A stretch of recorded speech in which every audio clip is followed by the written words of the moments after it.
Hi, and welcome to a brand new programme for the deaf community, Sign Up. We'll be here every week on NTL Channel 802. Over the next 8 weeks, we'll be bringing you some really entertaining and informative programmes. So for everything you need to know about your rights, keeping healthy, saving the planet, politics, buying a house and so on, watch this space. Being deaf in a hearing society isn't always easy. We face daily challenges and often find it difficult to access information and services in shops, banks or Garda stations. Years ago it was decided that deaf people should be taught through oralism. But Irish Sign Language, ISL, is deaf people's first language. Oralism is like sending you to a school that uses a language you don't know, like German. How are you meant to understand anything?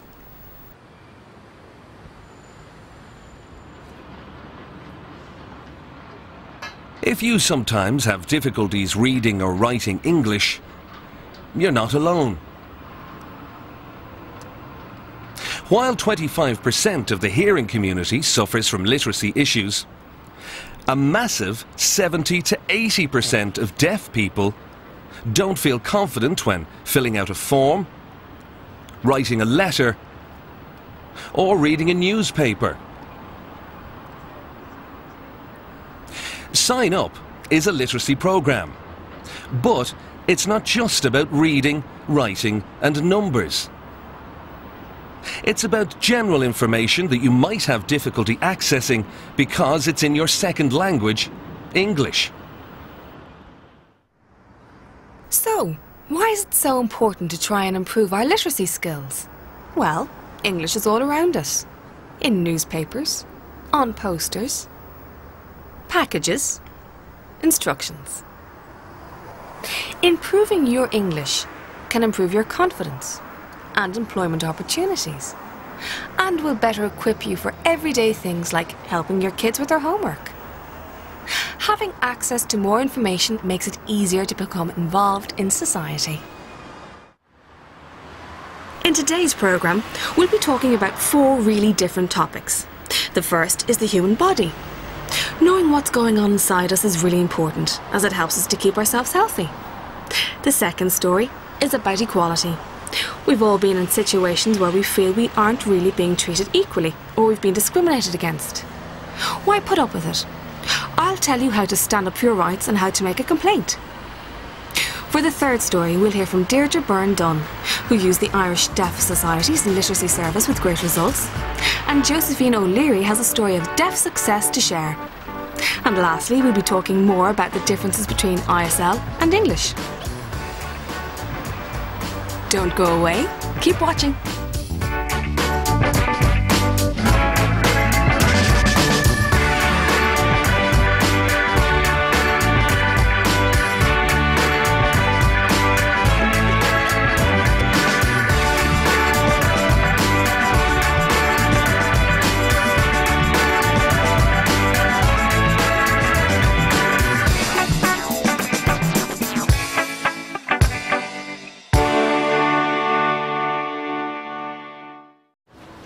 Give me a hand with this, I need to check the spare tyre.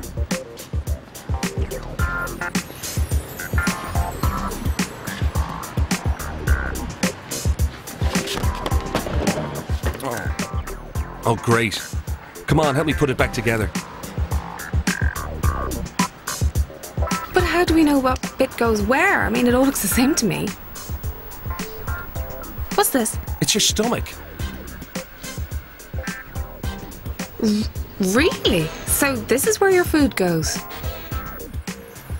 The stomach helps to process food and turn it into energy. But it's not the only organ in the system. It works in the same kind of way as the fuel system in your car.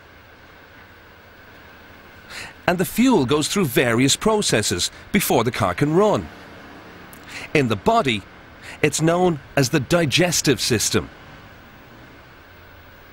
Oh, I know this bit. It starts with your mouth. Your teeth chew the food. The food and your mouth produces saliva. To help you swallow it. Right. And then it travels down the esophagus. this long tube here and into your stomach.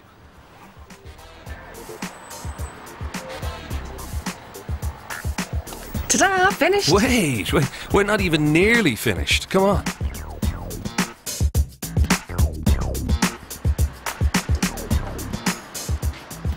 In the stomach, your food is churned with gastric acids to break it down. The same as in your car engine. The fuel is mixed with air before it can power your car. Then, the food goes into the small intestine.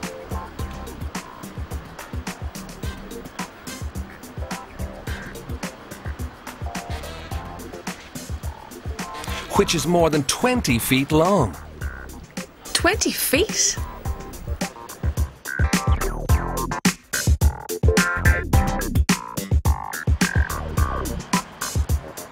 All that in here? Impossible. There, food is broken down even more when bile is added from the liver.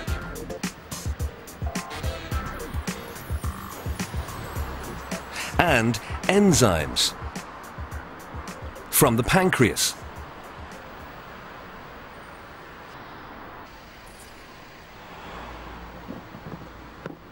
Right.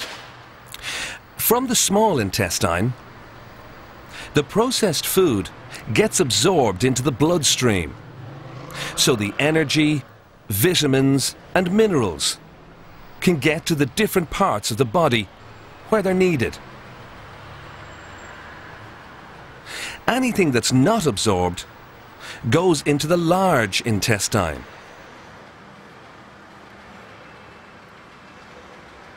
which is about 5 feet long.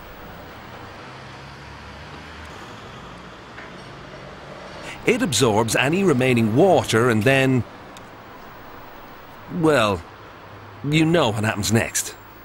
You go to the toilet? Yep. Oh, come on, we better get this back together. What's that? That's a kidney. You have 2 of them at the back here. They keep your blood clean by filtering out waste, which is mixed with water to make urine and passed out of your bladder.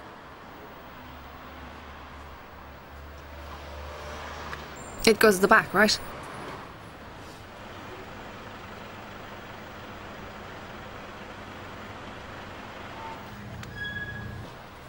Ah, you gave me your heart.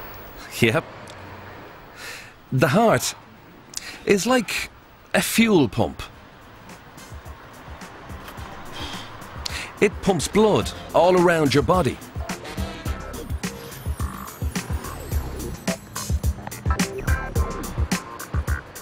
That's the lungs. They inhale fresh air, then pass oxygen from the air into your bloodstream and remove the waste carbon dioxide that you breathe out. Sounds interesting.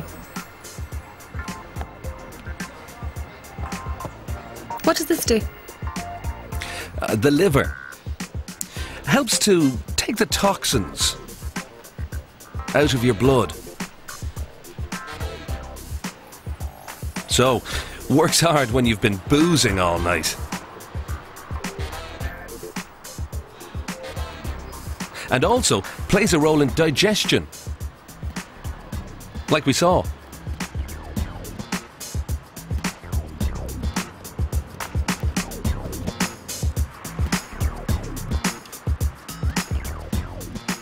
Hey, your brain.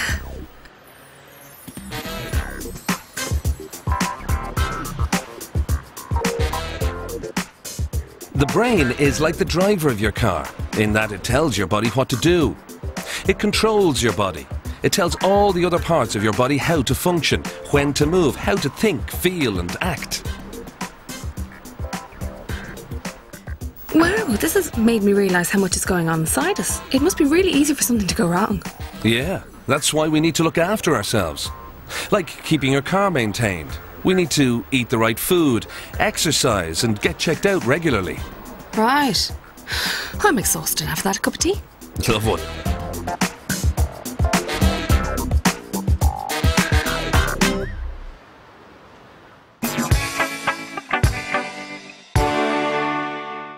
Let's get this straight. ISL and English are totally different languages, with different grammar and structure. Like the order of words in English is important, whereas space and expression are vital in ISL. ISL is visual, but it can be difficult to become fluent in English without being able to hear it. Think of someone who's learning a language like Spanish or German. Are they fluent or always trying to improve? It's just like English for us. We need to constantly practice and improve.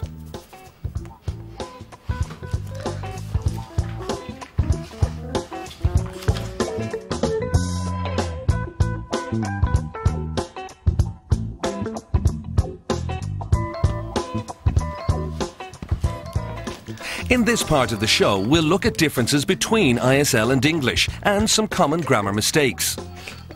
As you can see here, in English the word order goes like this: a man shot the boy. And in ISL, visually we sign, a man shot the boy.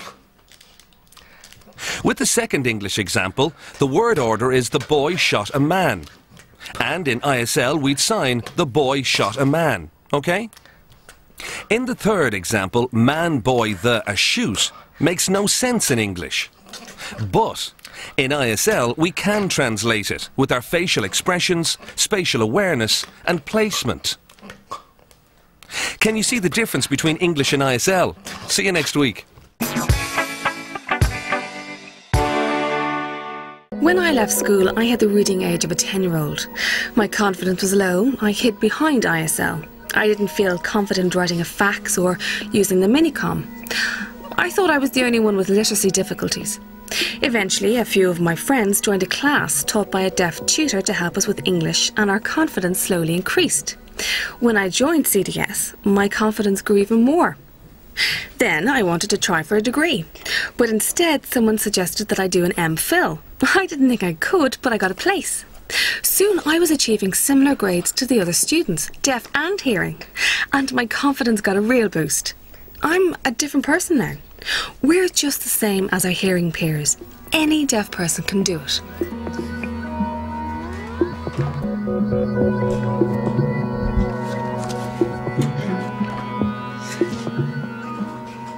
I am currently working in 2 jobs, one as a part-time lecturer here at the Centre for Deaf Studies in Trinity College, Dublin, and the other as a Curriculum Development Officer at the IDS.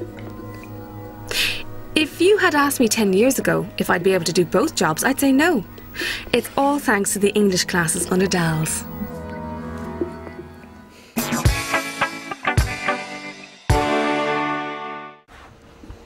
I'm here for my appointment. Has the interpreter arrived yet? Oh, I'm sorry, we don't have an interpreter for your appointment. If you'd like to take a seat, the doctor will see you soon. I'm sorry, we didn't book an interpreter. I can't understand. I can ask the doctor to write it down for you. But I asked the hospital to book an interpreter weeks ago. I can't get information about my health without one.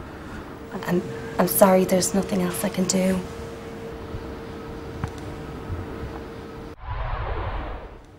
We've all been in a situation where we felt we weren't being treated fairly or weren't getting the same access to a service as other people. But there's no point just getting angry and telling your friends about it. You need to do something about it.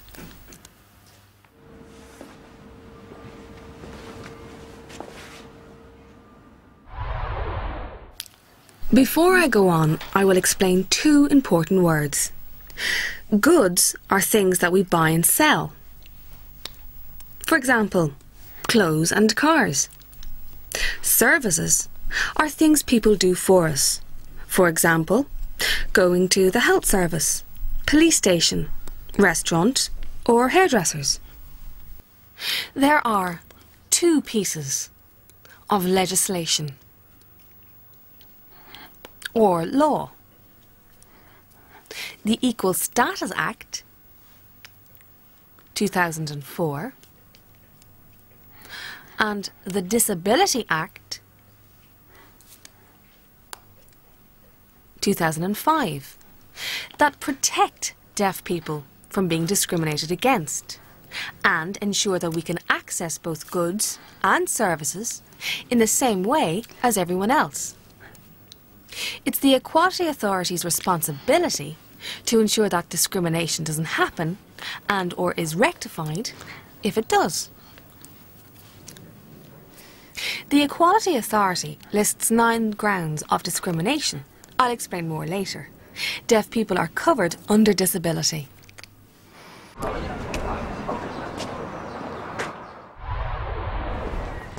I won't bother complaining. I'm going to complain.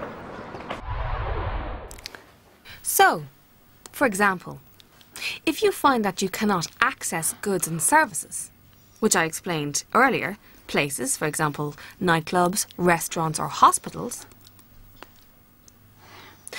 a method of transport, the bus or train, accommodation,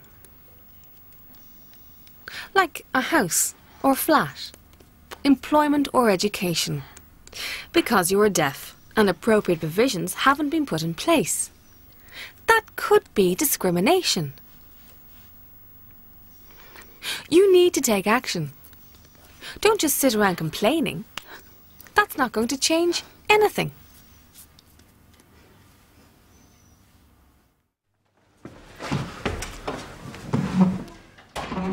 I'm so disappointed. I went to the hospital today. I expected an interpreter there. I'd booked one 2 weeks ago, and the receptionist said there was none.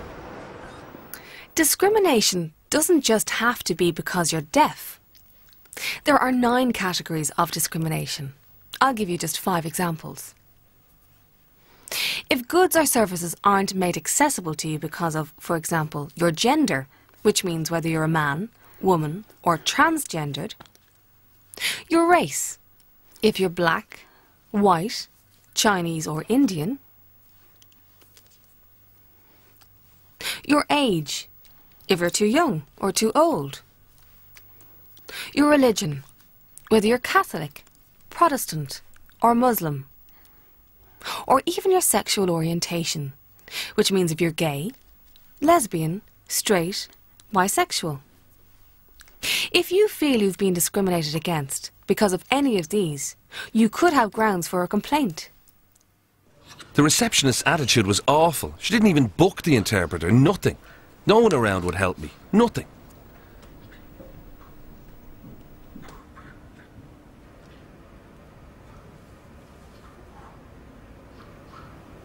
So, what do you do if you feel you've been discriminated against? The best thing to do is to contact Deaf Forward at the IDS, the Kerry Deaf Resource Centre, deafhere.ie, formerly named the NAD, who have branches around the country. The Citizens Information Board have an email address, text number, and provide a signed video phone service on the first Thursday of every month. Some local citizens' information centres and the Equality Authority can arrange an appointment with an interpreter, so you can get more information about making a complaint.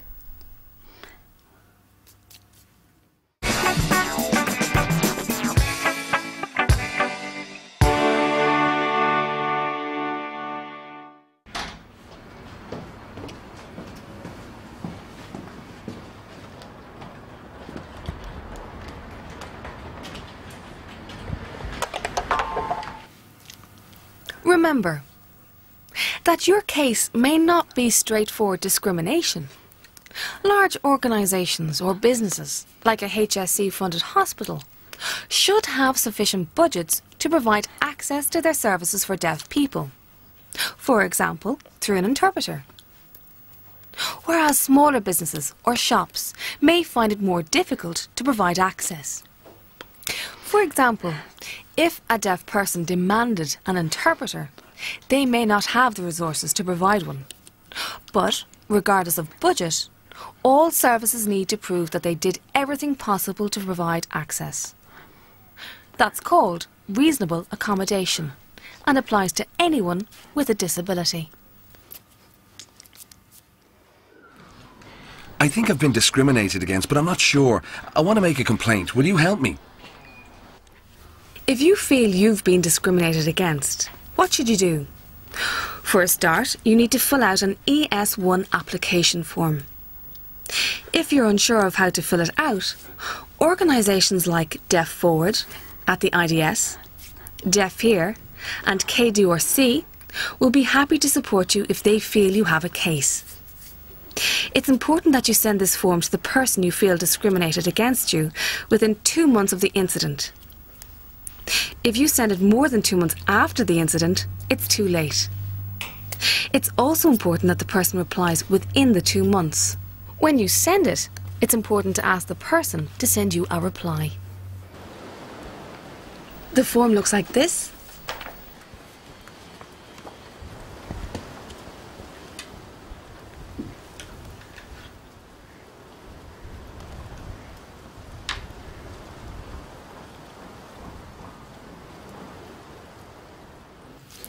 If you don't get a reply after 1 month, or the reply is unsatisfactory, and you're unsure of what to do, inform the organisation who are supporting you, such as Deaf Forward, KDRC, or Deaf Here.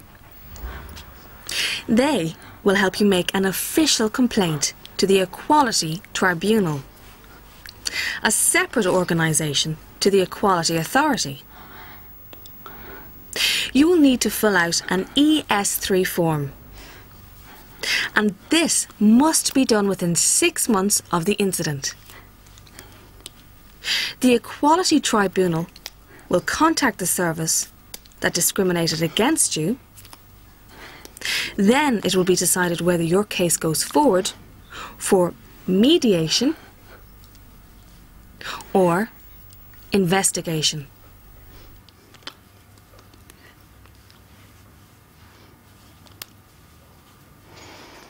The hospital replied to my letter, but I'm not satisfied. Can you help me with this? What do I do next?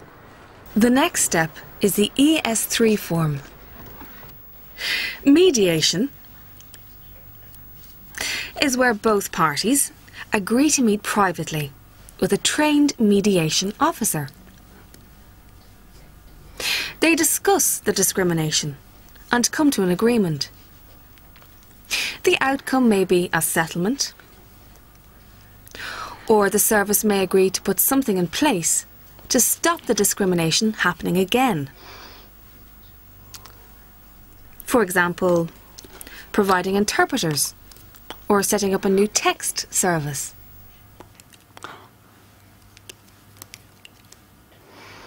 When we receive a complaint, we have 2 ways of dealing with it. We can either investigate it or we can mediate it. We're not here to argue about what happened. We're just trying to see what went wrong and what could have been done to prevent it and to ensure that it doesn't happen again. If both sides cannot agree, or if one party does not wish to go through mediation, an investigation by the Equality Tribunal may take place,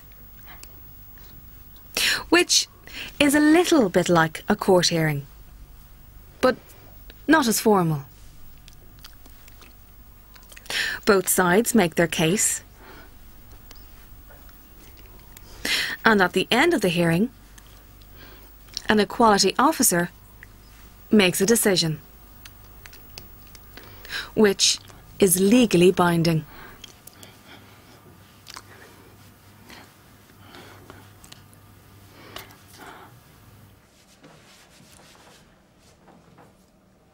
So what happened on the day that you went to the hospital and found there was no interpreter there? What position were you in? I asked if the interpreter was there. She said there was none, but really I couldn't understand a thing. This might sound like a lot of work, but remember, Deaf Forward, KDRC and Deaf Here and the Equality Authority will support you along the way. Being discriminated against because you're deaf is wrong. Stand up for your rights. Don't forget, it's not just being deaf. You could be discriminated against because of your gender, race, religion, etc. Don't just complain to your friends. that won't change anything. Remember, the law is there to protect you. Come on.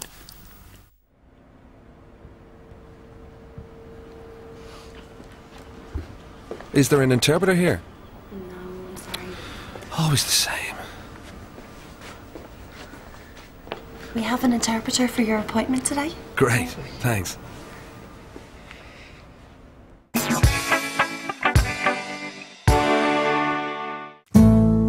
Hello.